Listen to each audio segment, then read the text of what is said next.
니느웨에 가서 하나님 말씀을 좀 전해라 그랬잖아요. 그런데 보세요. 정 니느웨와 반대쪽인 다시스로 그것도 배를 타고 도망간다. 하나님 말씀을 어기고. 이것이 아마 우리의 삶의 모습이 아닌가. 하나님께서는 하나님의 일을 감당하라고 하나님께서 우리를 부르셨는데 우리는 하나님의 말씀을 어기고 우리의 욕심을 따라서 우리의 어떤 그런 육신적인 행복을 따라서 전혀 반대쪽으로 움직여가는 그런 우리의 삶의 모습. 그것을 우리가 요나서를 통해서 확인할 수 있는 거예요. 요나는 결국에 그래서 배를 타고 잘 도망가는 줄 알았는데 풍랑을 만나서 어떻게 합니까? 그 사람들이 이곳에 분명히 누군가 하나님 앞에 잘못한 사람이 있다. 그 사람을 우리가 찾아내자. 그 사람을 찾아내서 그 바다에 던지면 아마 우리가 구원을 얻을 것이다. 그래가지고 제비를 뽑는데 그 요나가 걸린 거예요. 거기에. 그래서 요나가 바다에 던지게 됐다. 바다에 던질 때 담담하지요. 나는 하나님 앞에 죄 지은 사람입니다. 그래서 나는 바다에 빠져도 괜찮습니다. 그런 거 보면 하나님의 말씀을 듣지 않은 요나일지라도 그 모습이 참 괜찮아요. 그리고 바다에 던지움을 당합니다. 그리고 큰 물고기 뱃속에 들어갑니다. 자기가 죽어가는 그 자기의 최후를 생각하는 그 요나가 얼마나 거기서 참 답답했을 거예요. 하나님 제발 좀 날 좀 살려주세요. 하나님 말씀 어긴 거 하나님 제가 잘 알고 있습니다. 그러나 나를 살려주시면 이제 하나님의 뜻대로 하겠습니다. 그 고난 가운데 회개하고 살려달라. 하나님 나를 살려주시면 정말 하나님의 일을 감당하는 사람이 되겠습니다. 그래서 하나님께서 그를 살려주셨다. 물고기에게 명하사 요나를 토하게 하셨다. 요나가 살아났어요. 계속해서 말씀을 읽어보면 요나가 니느웨로 갑니다. 그곳에서 성경 말씀에 기록된 대로 좌우를 분별 못하는 12만 명의 사람이 있었다. 그 사람들을 회개시키기 위해서 요나가 하나님의 말씀을 외치죠. 하나님의 말씀을 외치다가 이 사람들 다 멸망받을 것을 생각하고 하나님 말씀 너희들 이렇게 내가 외쳐도 듣지 않지 너희들 멸망받을 거다 생각하고 그 산 위에 올라가서 그 니느웨가 어떻게 되는가 본다 보고 있었어요. 너무 더운 그런 여름이었던 것 같아요. 너무 더워서 호박덩굴 밑에 있었는데 다음날 가서 보니까 호박덩굴이 다 말라 비틀어진 거예요. 어제는 그늘을 얻었는데 오늘은 그늘을 얻지 못해서 거기서 답답한 마음으로 하나님을 원망했다. 하나님 이놈들은 다 죽어야 되지 않습니까? 그런데 왜 빨리 안 죽이고 저를 이렇게 이 호박덩굴도 안 주셔서 이렇게 덥게 고통스럽게 하십니까? 하나님께서 너도 이 호박덩굴 하나를 귀하게 생각하는데 내가 그 좌우를 분별 못하는 12만 명의 그 영혼들을 내가 얼마나 귀하게 생각하는지 너 아느냐? 하나님의 그 귀한 말씀이 요나에게 임했다. 자기는 구원을 얻었지만 다른 사람의 구원에 대해서는 아무런 배려가 없었던 그런 요나의 모습. 그게 바로 우리의 모습 아닌가 그렇게 생각해 보는 거죠. 아무튼 이 요나의 말씀 그 고래 뱃속 큰 고래와 같은 그런 물고기 뱃속에 들어가서 하나님 앞에 절규했던 그 요나의 고난을 하나님께서 변화시키셔서 그 요나를 변화시키셔서 고난을 변화시키셔서 다시 하나님의 사명을 감당하는 그런 사역자로 삼으셨다. 그것이 오늘 성경 말씀입니다. 그런데 우리가 여기서 생각하는 것은 우리 크리스찬은 우리가 당하는 고난을 그냥 고난일 뿐이다 그렇게 생각하지 않아야 된다. 오히려 고난은 변화될 축복이다 그렇게 생각하고 고난의 의미를 이해해야 성숙한 크리스찬이 된다. 하나님께서는 비록 하나님의 자녀들이 타락한다 해도 그들이 멸망되기를 바라시지 않습니다. 하나님께 돌아와서 회개하고 거룩한 백성으로 다시 살아가기를 하나님은 원하신다. 하나님께서는 그의 피조물들이 다 멸망하기를 절대로 원치 아니하세요. 그 하나님의 사랑을 요나서를 통해서 우리가 살펴볼 수 있다는 거죠. 요나는 하나님의 택한 그런 백성인 것을 자각하고 하나님의 창조와 다스림을 고백했어도 하나님의 정하신 뜻을 거절했어요. 그래서 하나님의 심판을 받았잖아요. 물고기 뱃속에 들어가는 엄청난 고난을 받습니다. 그러나 그 고난 가운데서 회개하고 하나님의 사람으로 거듭났다. 현재의 고난은 하나님의 사람으로 만드시려는 하나님의 축복이다. 그래서 이것을 먼저 잘 이해해야 돼요. 고난의 의미를 이해하지 못하는 그런 사람은 성숙한 크리스찬이 될 수 없어요. 내 잘못을 깨닫고 그리고 하나님 앞에 회개할 수 있어야 돼요. 우리가 기도할 때 하나님께서는 내 잘못을 깨닫게 해주세요. 정말 하나님 앞에 열심으로 기도하면 하나님께서는 내가 기도하는 그 기도의 제목이 잘못된 것을 바꿔주세요.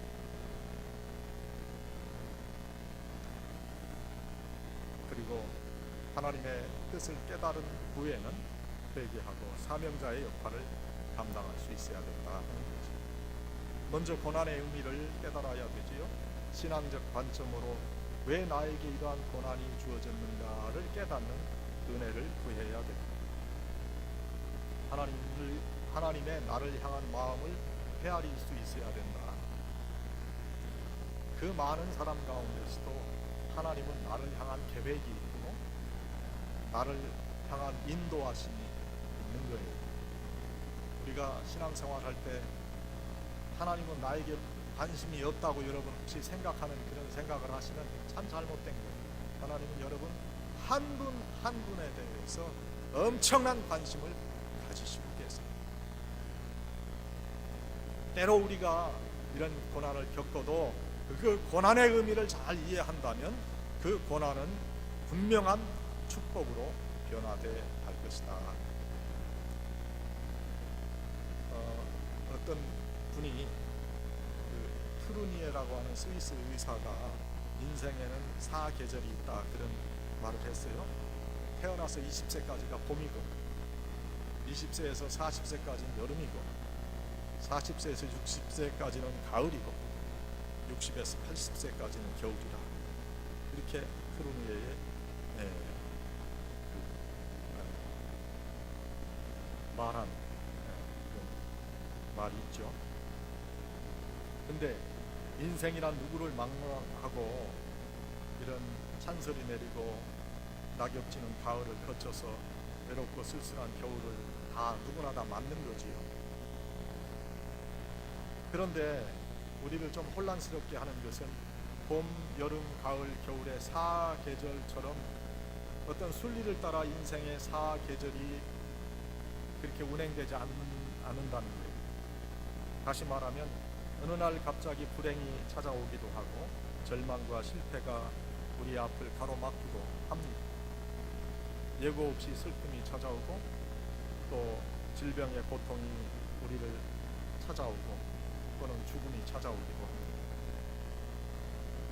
이것들은 어떤 구별 없이 시도 때도 없이 우리를 찾아옵니다.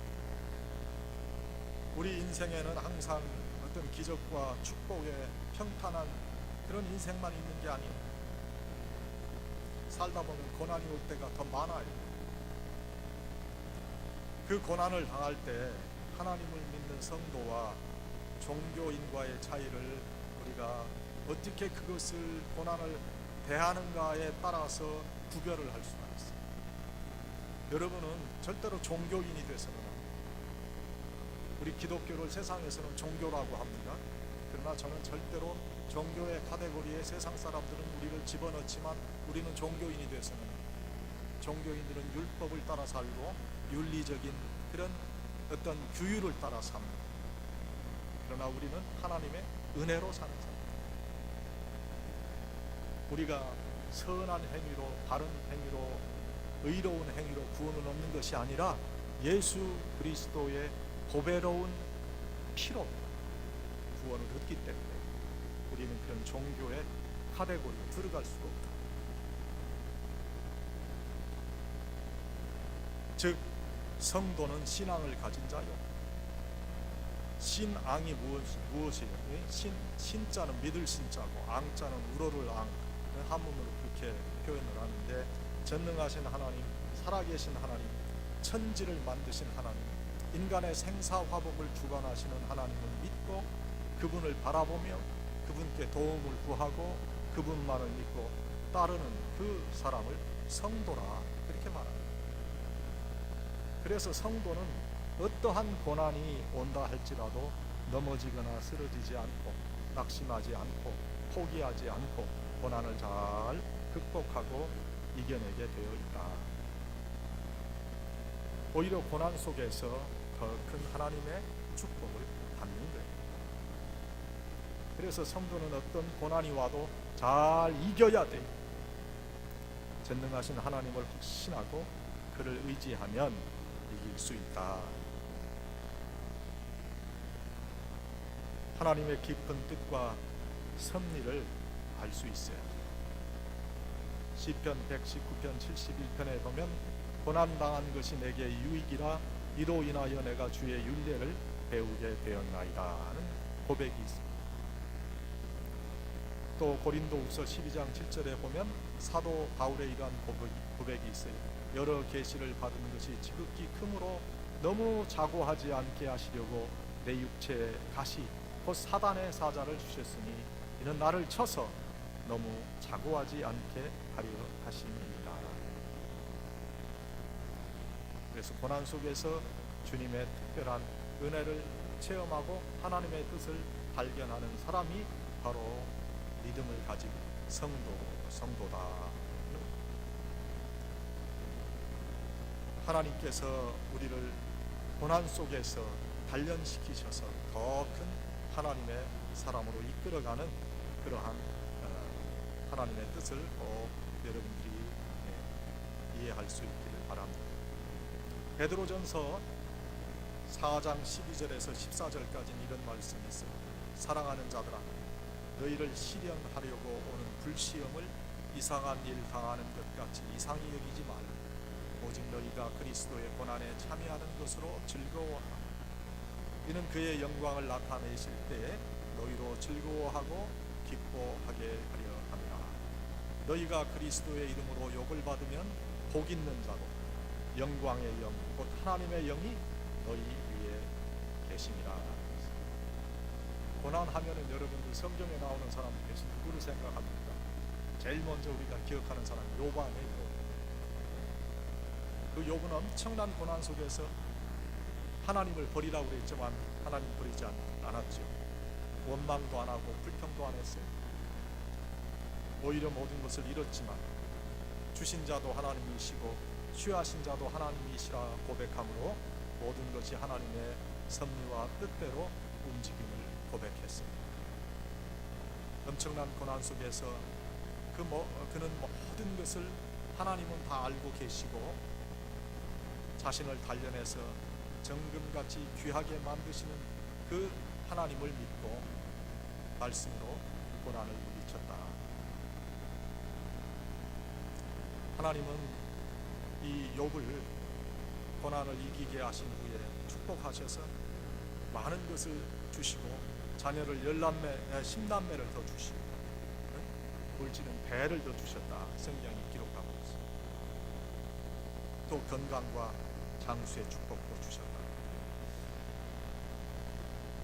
고난의 의미를 바로 깨달으면 그 고난은 우리에게 결코 두려움과 고통의 과정이 아니라 오히려 축복의 과정이 된다.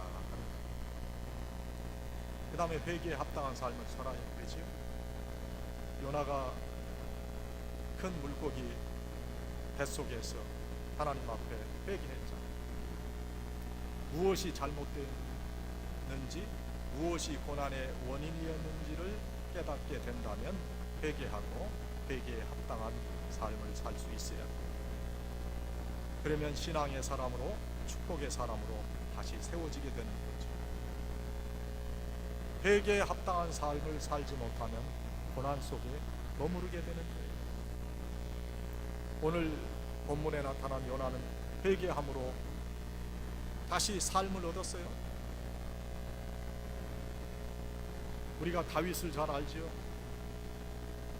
다윗이 엄청난 잘못을 저질렀어요. 그 욕심으로 인해서 하지 말아야 될 일, 하나님의 사랑을 받고 하나님의 택하심을 받은 사람으로서 하지 말아야 될 일을 그가 했다.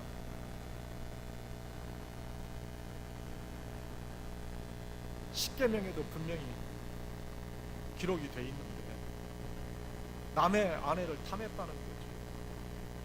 탐한 정도가 아니라 남의 아내의 남편을, 그 여인을 취하기 위해서 죽였다는 거예요. 그런데도 다윗은 회개함으로 용서함을 받잖아요. 회개하지 못하면 고난이 고난으로 계속되는 거예요. 그러나 회개하면 고난은 축복으로 변화된다. 다윗은 철저히 회개함으로 사함을 받았습니다. 시편 32편 5절에 그의 고백을 보면 이런 고백이 있어요. 내가 이르기를 내 허물을 여호와께 자복하리라 하고 주께 내 죄를 아뢰고 내 죄악을 숨기지 아니하였더니 곧 주께서 내 죄악을 사하셨나이다. 요나도 이렇게 회개하잖아요. 요나가 불순종의 죄 탓에 큰 그 물고기 속에서 고난을 받을 때 이렇게 회개합니다. 여호와께서 이미 큰 물고기를 예비하사 요나를 삼키게 하셨으므로 요나가 3일 3야를 물고기 배에 있으니라. 그런데 이 요나가 회개함으로 다시 니느웨로 가서 복음을 전하게 되었다.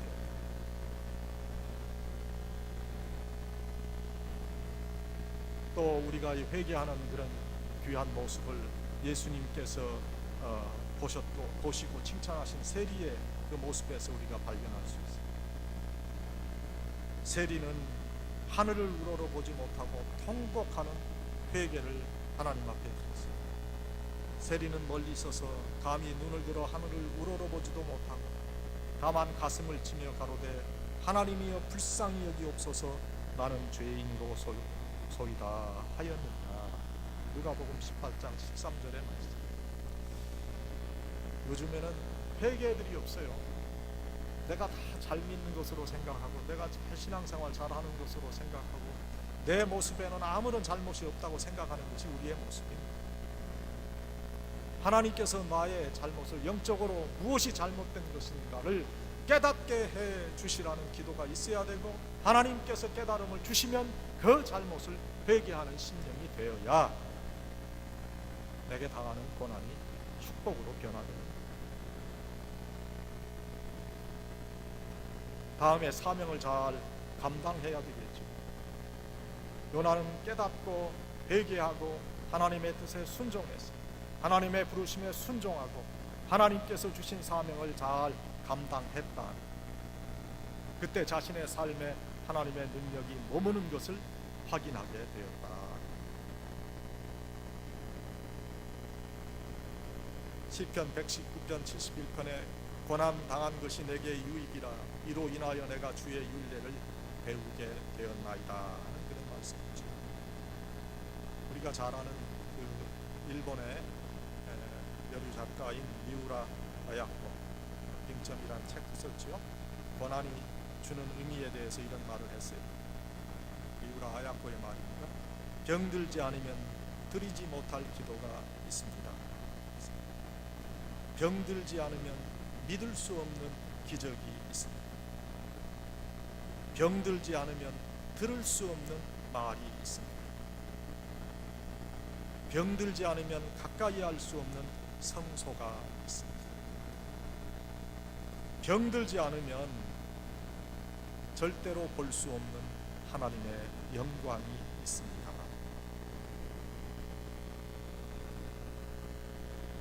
베드로전서 4장 14절에 너희가 그리스도의 이름으로 욕을 받으면 복 있는 자로가 영광의 영 곧 하나님의 영이 너희 위에 계십니다. 여러분, 우리가 고난을 받아도 고난 속에 하나님께서 나를 향한 귀한 뜻을 발견한다면 그 고난은 나에게 귀한 사명자의 은총을 주고 그것이 나를 축복되게 인도해 주신다. 베토벤은 말년에 귀가 다 멀었잖아요. 그런데 그리스도가 그의 마음속에 찾아가서 합창 교향곡을 그가 작곡했고 그중 사악장 환희의 송가는 고난을 이겨내고 환희에 도달을 하는 그런 내용으로 작곡된 그런 귀한 그런 교향곡을 그가 만들었다. 말씀을 맺겠습니다. 사람은 살다 보면 고난이 꼭 찾아옵니다. 여러분, 지금 저희가 이 이민의 삶을 살아가지만 우리에게도 그런 고난이 있잖아요.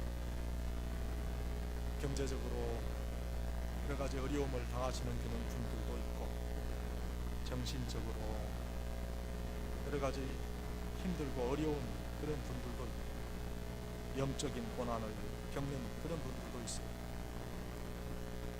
여러분, 그때마다 우리가 주님의 십자가를 잘 붙들면 이길 수 있습니다. 하나님께서 오히려 그 고난을 축복으로 인도하시는 통로로 삼아 주시기 때문에 성도는 고난 속에서 더욱더 주님께 가까이 나갈 수가 있다. 그러기에 기뻐하고 즐거워해야 한다. 마태복음 5장 12절에 주님께서는 기뻐하고 즐거워하라 하늘에서 너희의 상이 크니라 하셨습니다. 너희 전에 있던 선지자들도 이같이 핍박하였느니라. 우리는 선지자들이 겪는 그런 고난과 같은 고난을 겪지 않지만 그러나 인생에 고난을 겪고 있어요. 그 고난을 잘 이기고 이 고난 속에서 나를 향한 하나님의 뜻이 무엇인가 깨닫고 내 잘못을 회개하고 사명자의 그 귀한 하나님의 나를 향한 의미를 깨닫는다면 고난은 축복으로 우리를 인도하는 하나의 과정이다. 하나님께서 분명히 우리와 함께 하시고 나를 지키시고 또 나를 축복하신다 하시는 그 귀한 신앙을 절대로 저버리지 말고 승리하시고 축복을 누리시는 여러분들이 다 되시기를 간절히 축원합니다.